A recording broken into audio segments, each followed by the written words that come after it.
할렐루야. 좋으신 하나님이 반갑게 나와 여러분을 맞이해 주신 줄 믿습니다. 그분을 느끼는 예배 되시기를 바랍니다. 초등학교 다닐 때 국어책에 나온 이런 동화가 있어요. 오늘 설교를 준비하는데 그 동화가 생각이 나요. 얼마나 다행인지 모릅니다. 아버지가 당나귀에 아들을 태워가지고 고삐를 잡고 이렇게 길을 가고 있어요. 그 동네 사람들이 아니 저런 못된 놈이 있나? 아버지를 태워야지. 지가 타고 아이고 저 애비가 고삐 들고 저렇게 자식 키워서 못하나? 이렇게 얘기를 하니까 아버지가 듣고요. 아들아, 아무래도 내가 타야 될 것 같다. 안 그러면 너 불효자식 만들겠다 야.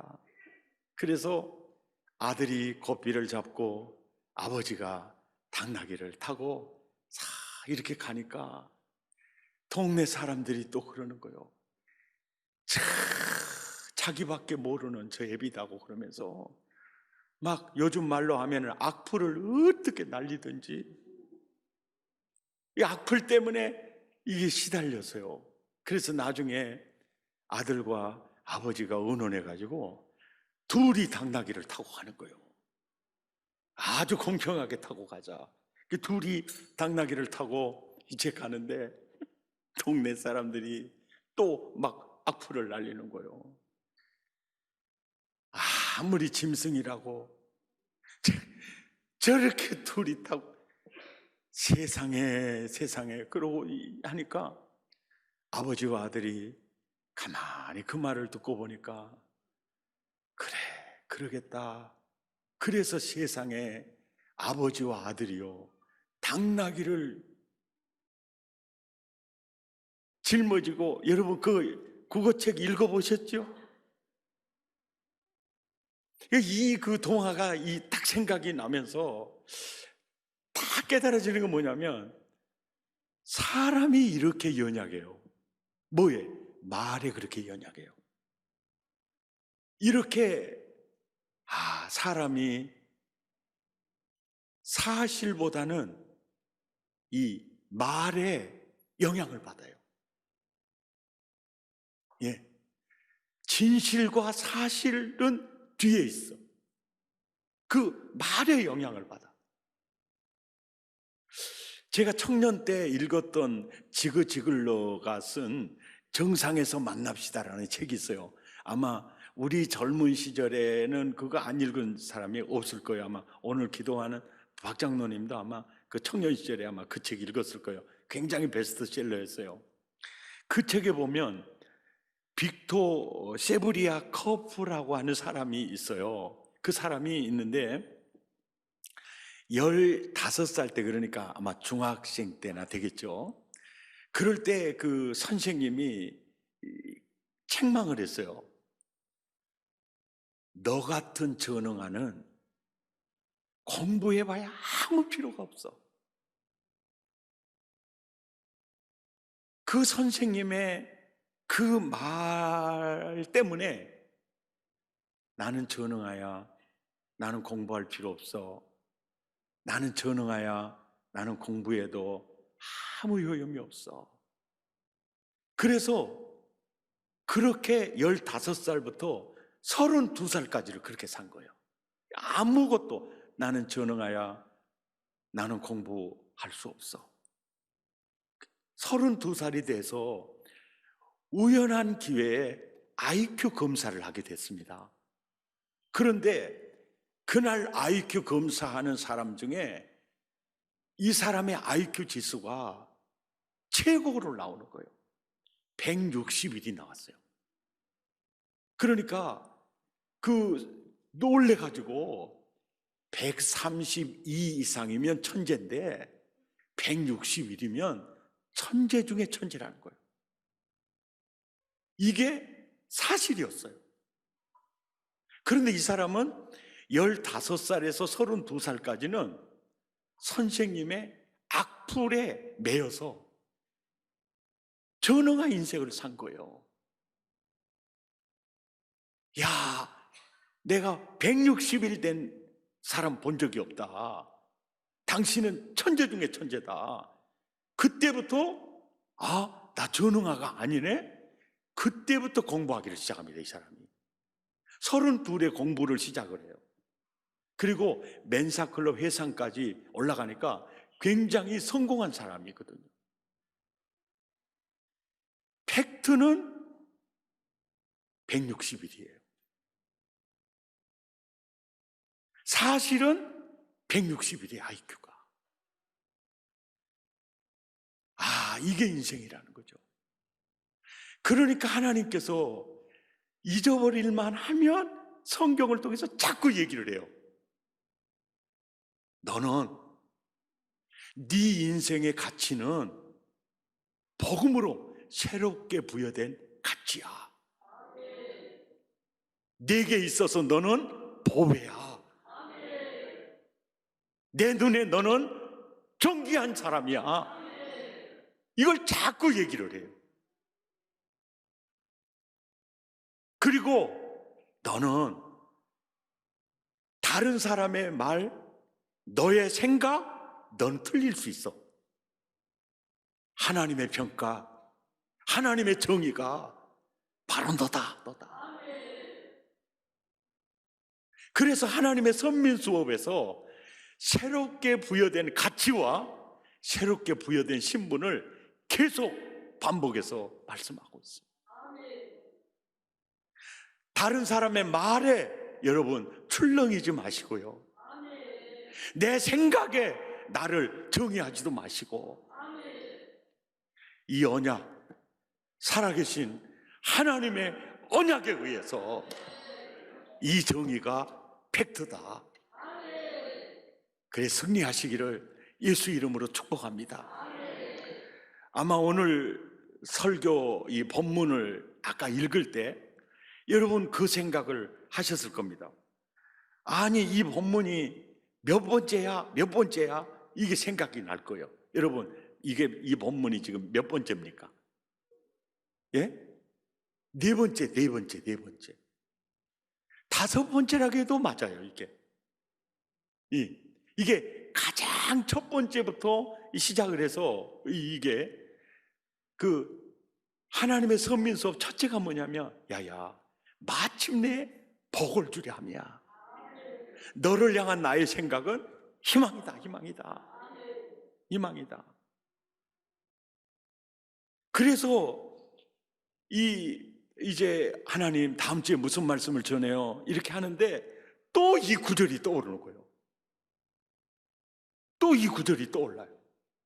그러면서 또 이 말씀을 묵상하게 되었어요. 그러면서 이제 이 의문이 뭐냐면, 아니 낮추지 말고 그냥 편안하게 푸른 초장으로 이끄시지 왜 낮춰?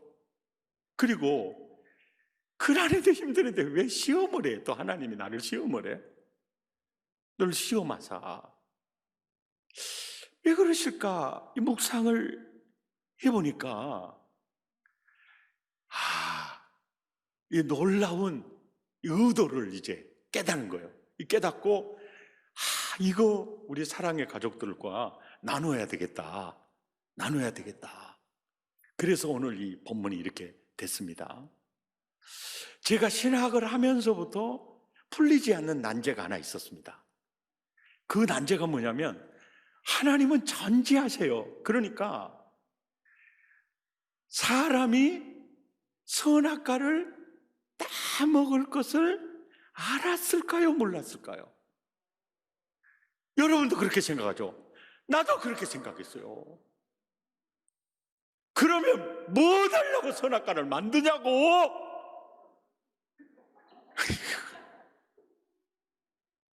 이게 정말 이해가 안 된 거예요. 전지하신 하나님이 다 아셨을 텐데 그게 수십 년 동안 그게 난제로 남아 있었습니다. 그런데 제가 유대인들의 그 낫비들에 의해서 이렇게 전승되어 오는 이 스토리가 있어요. 이 스토리를 딱 듣고 그래서 그랬구나, 이게 이제 인정이 되는 거예요. 그 스토리가 뭐냐면 이런 스토리예요.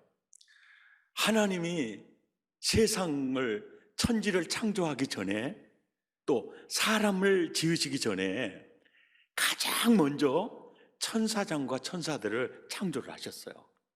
그리고 천지를 창조하고 그 후에 인간을 지어요. 이건 성경에 나온 얘기는 아닙니다. 납비들에 의해서 이제 내려온 얘기인데, 나만 그런 궁금증, 난제를 가지고 있는 게 아니라 성경을 연구하는 납비들도 동일한 그게 궁금했던 거예요. 전지하신 하나님이 선악과를 따먹을 것도 알고 계셨을 텐데 왜 선악과를 만드냐, 뭐 이런 얘기들. 그 연구를 하는 그들에 의해서 이제 그들이 수십 년 동안 성경을 연구하면서 그 하나님의 의도를 다 깨닫고 이 스토리에 담아서 전해 내려온 얘기예요. 천사장과 천사들에게 그럽니다. 내가 너희들을 창조했으니 이제 가장 아름다운 세상을 창조하고 마지막에 가장 으뜸이 되는 내가 인간을 너무너무 아름답고, 또 내가 사랑해, 그러면 저도 하나님 사랑해요, 교제할 수 있는 나의 형상, 또 창조적 형상까지, 그리고 다스리는 특권을 주었어. 으뜸이 될 인간을 내가 지으려고 한다. 너희들 생각은 어떠니? 라고 물으니까 이 한 천사가 바짝 이렇게 손을 들어요. 너 누구니? 예, 거룩한 천사입니다. 하나님, 인간을 절대로 창조하지 마십시오. 그 인간들 때문에 이 세상은 더러워질 것입니다. 그러더니 또 한 천사가 손을 번쩍 들더니 넌 누구냐? 예, 빛의 천사입니다. 하나님, 인간을 절대 창조하지 마십시오. 인간 때문에 세상은 어두워질 것입니다. 온통 망가질 겁니다. 그런데 한 천사가, 사랑이라는 천사가 손을 딱 들더니 하나님, 인간을 지으십시오. 그 인간들 때문에 세상은 어두워질 것이고 더러워질 것이고 망가질 대로 망가질 겁니다. 그 속에서 인간들은 하나님의 사랑을 깨닫게 될 겁니다. 그리고 그 사랑에 감격해서 하나님을 찬양하게 될 겁니다. 그리고 경배하게 될 겁니다. 창조하십시오. 이것이요, 굉장히 성경적인 또 신학적인 깊이가 있는 내용이었어요. 이 스토리를 듣고서 제가 알았어요. 보세요, 선악과 따먹을지 다 알았어요. 선악과를 따먹었어요. 그리고 마귀의 말을 따라 마귀의 노비가 돼버렸어요. 복은 저주로 뒤집어졌어요. 그럴 때요, 우리 같으면 탁 쎄려 죽여버리고 싶을 텐데 하나님은 아담아, 네가 어디 있느냐, 끝까지 찾아 나서는 모습 속에서 하나님이 죄인된 우리를 얼마나 사랑하는가, 그것을 체득하게 되는 거예요.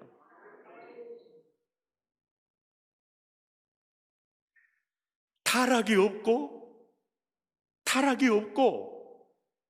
에덴 동산에서 선악과는 먹지 않고 다른 과일은 가장 먹으면서 지금까지 살고 있으면 하나님이 우리를 이처럼 사랑하는 그 깊이, 그 넓이 체험 못해요. 우리는 그런 생각을 할 때가 있어요. 하나님, 인간을 구원하는 구속사역을 할 때 외아들까지 십자가에 내어주면서 너무나 왜 그렇게 힘들게 하세요? 힘들게 뚝딱 끝내버리시든지 하지. 수천 년의 역사를 통해서 또 이스라엘 백성들에게 여인의 후손을 보내겠다고 약속했고, 그 여인의 후손이 오기까지 이스라엘 백성들이 얼마나 원망하고 반역하고 탕자되고, 그럼에도 불구하고 끝까지 수천 년 이끌어가는 그 히스토리를 통해서 딱 보여주는 게 그거예요. 내가 너를 이처럼 사랑했다.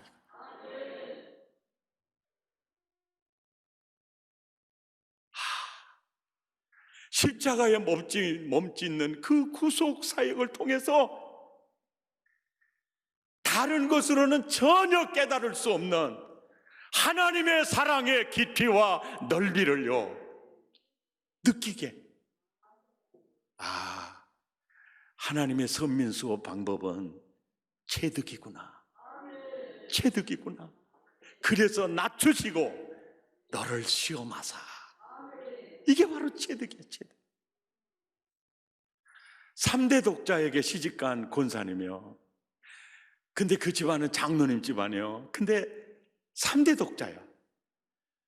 그래 이제 예수 믿는 처녀가 시집을 들어가서 자녀를 기다려도 대문이 열리질 않아요. 그래서 정말 작정 기도하고 금식 기도하고, 그리고 마음으로는 3대 독자 집안에 왔으니까 아들은 한없이 낳고 싶었어요.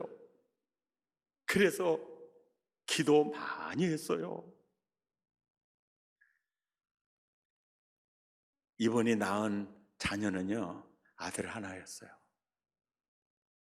그리고 그 아들 하나가 길을 걸어가면 넘어질세라. 눈에 보이지만 안 해도 너무너무 염려가 돼. 그러니까 3대 독자에게 시집 와서 4대 독자를 낳았는데, 그러니까 외아들이 얼마나 소중한 것을 이분은 절절히 아는 분이에요.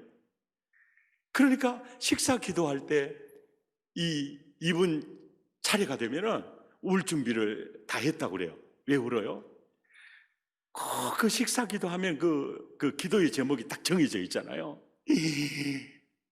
우리를 사랑하사 하나밖에 없는 외아들을 십자가에. 그러면 말이 안 나와. 이제 눈물부터 쏟아지니까.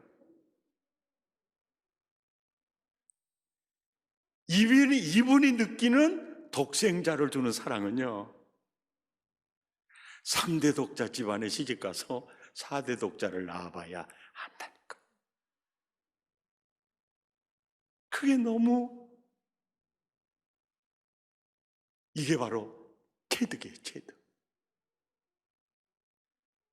아멘입니까? 사도 요한은 세례 요한의 제자입니다, 원래. 그래서 세례 요한을 따라다니면서 율법을 배우고 그랬던 분이에요. 근데 세례 요한이, 야, 나는 그분의 신들매도 감당할 수가 없어. 그러면서 자꾸, 저분이 세상 죄를 지고 가는 어린 양이야. 자꾸 얘기하니까 세례 요한의 전도로 사도 요한이, 낫비여, 우리 스승님이 스승을 이제 바꾸라고 그러시는 것 같습니다. 낫비여, 어디 계십니까? 그러니까 예수님이 딱 한마디에 와서 보라 그래요. 와서 체험해 보라 그 뜻이에요. 와서 보라.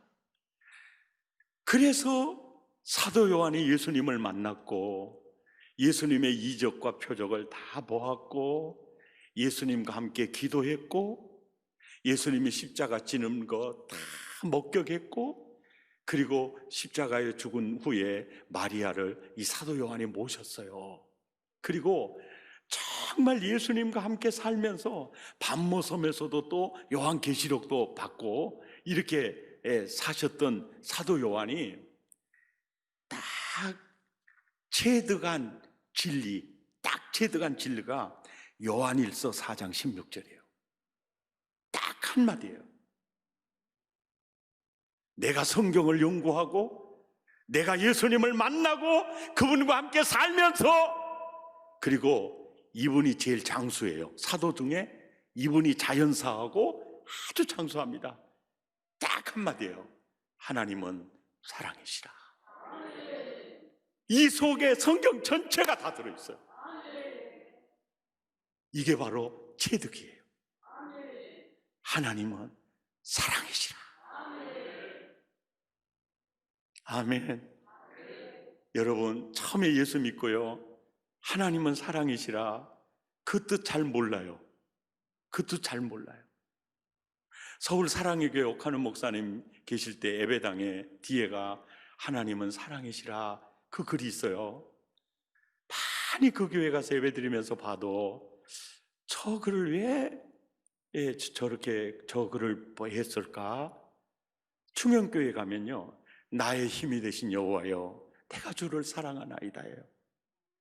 사랑의 교회 가면 하나님은 사랑이시라 이렇게 돼 있어요. 다 그게 뭐냐면 체득된 진리예요. 나의 하나님은 사랑이시라. 그런데 신학생 시절부터 봤지만 지금은 하나님은 사랑이시라 이 말씀이요 느껴져요. 하나님은 사랑이시라. 예수님과 함께 신앙생활하는 연륜 속에서 맞아, 하나님은 사랑이시라. 그분은 머리끝에서 발끝까지 사랑 그 자체이시라. 그 사도 요한이 딱 체득한 진리, 성경 66권을 한 문장으로 딱 말하면 하나님은 사랑이시라. 처음에 예수 믿고 예수 믿으니까 잘 될 거야. 그런데 역경도 만나고 질병도 만나고 또 사고도 만나고 쉽게 내 인생이 풀리지가 않아요. 그럴 때 한결같은 생각이 뭐냐면 나 예수 믿는데 왜 이래?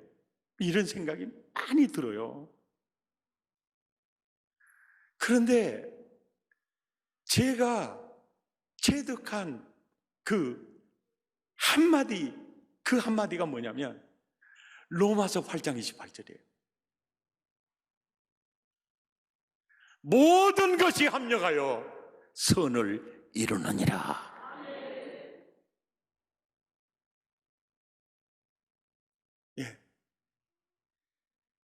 낮추시며 너를 시험하사 그 과정을 통해서 모든 것이 합력하여 선을 이루느니라. 그러니까 고난 속에서 또 엄청난 기도의 제목 속에서 놀라운 복이 보여요. 응답이 보여요. 설령 우리가 잘못해서 죄지어서 얻어 터졌을지라도 내가 하나님 아들이잖아요. 아버지가 책임을 져요. 이런 체험을 통해서 딱 내 손에 쥐어진 메시지가 모든 것이 합력하여 선을 이루느니라. 그러니까 무슨 일을 만나든지 나의 갈 길 다가도록 예수 인도하시니 어려운 일 당할 때도 족하는 내 주시네. 무슨 일을 만나든지 만사형통하리라. 할렐루야. 제가 제 경험으로는 모든 것이 합력하여 선을 이루시는 하나님, 이 말씀으로 승리하시기를 예수 이름으로 축복합니다. 이게 바로 낮추시고 너를 시험한 이유가 체득이었어요. 체득. 배우는 사랑하고 체험한 사랑은 완전히 다릅니다. 아주 절절하게. 이런 은혜가 앞으로 나와 여러분의 일생에 계속될 줄 믿습니다.